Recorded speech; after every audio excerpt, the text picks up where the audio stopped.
come take a walk with me along the beach in Cairns, Australia, while I talk about 5 productive things to do for your social media when you don't have time to or are unable to post. Besides checking the TikTok creator search insights, because I know everybody's telling you to do that.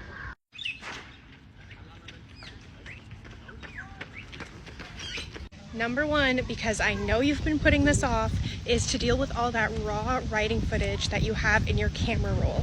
If you're anything like me and you pay for iCloud, you have allowed probably hours of video footage of you writing in cute aesthetic little locations that you filmed and then never did anything with. So go through those videos, clip them, and put those clipped little snippets of videos into an album so that they're easy to find next time you find a sound on TikTok that just needs a cute writing video attached to it. You'll save yourself so much time and energy and effort, and then rather than seeing that sound and being like, oh, I have the perfect video for this, but I have to go find it, I have to trim it, and then never actually doing that and never posting the video, you will know that the video is ready to go. You just need to slap the sound onto it and you can post the video in a minute. Number 2 is actually write down all those random video ideas floating around in your brain, especially ideas that aren't trends, but just things that you want to talk about or original ideas that you've had, because I think those are the easiest to forget.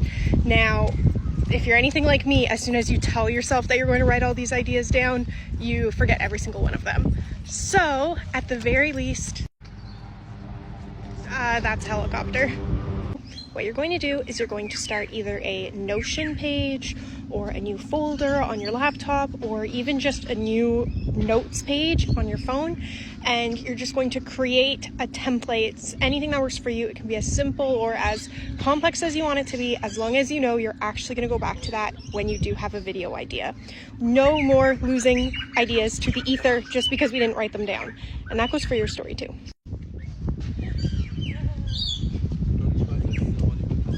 Number 3 is super simple. Just take a look at your bio and reflect on it for a few minutes. I feel like sometimes bios are one of the things that we just kind of set it and forget it, which is fine, but if you haven't updated it in a long time, see if there's anything new that you could add or specify to draw in your ideal readers or your ideal audience. And yeah, is there any room for improvement there? That's one of the things that, you know, you probably look at your own bio every day without actually looking at it. So take a moment to reflect and see if there's opportunity there. Number 5 is to go through your following list and check up on any friends that you haven't seen in your feed in a while. I feel like no matter the social media app, some way, somehow, some of my friends just get hidden in the chaos, and I realize that I haven't seen what they're up to in weeks or maybe months. So while I think it's important to engage with both your audience and your online friends and your mutuals all the time, go out of your way to specifically look for those people that have maybe slipped through the cracks that you haven't seen in a while. Because sometimes you really do need to, you can't just depend on the algorithm to put your friends on your feed, unfortunately. Like, I have some really close friends that have just not been on my feed recently, which, what the heck is up with that, Meta? If you're not already setting aside intentional time to engage, watch, and interact with content posted by other people in the writing community online, then I would definitely suggest you take some time to do that. Not only is it good to put out the kind of love that you're hoping to receive, but I also just think it makes you a better content creator. You know, you can pull inspiration from others and motivation from watching them do what they're doing. It also motivates me to watch other writers chasing and achieving their dreams. Another helicopter.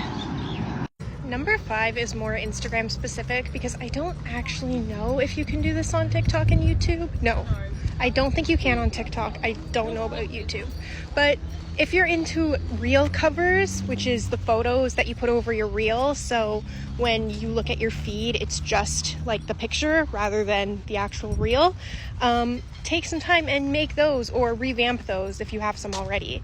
I don't know. Like, I see the appeal of people who want like an aesthetic looking feed. I personally don't love reel covers because when I like look at somebody's reel, sometimes I want to go find it again, and it's really hard to find it when you can't actually see their face in their feed, and you can't see like whatever you recognized from the reel, if that makes sense. You are looking at like random pictures from the covers. So I don't know. So I'm actually kind of partial to not having reel covers, but sometimes I wonder if I should just get over that, and if I would get more followers if people thought my feed looked more aesthetic. What do you think? Are you for reel covers, against reel covers? Should I get some? Because like I do have some nice like naturey pictures that I guess would make good reel covers, but I don't know. Let me know what you think, and if you have any other ideas for things you could do today to be productive on your socials without posting.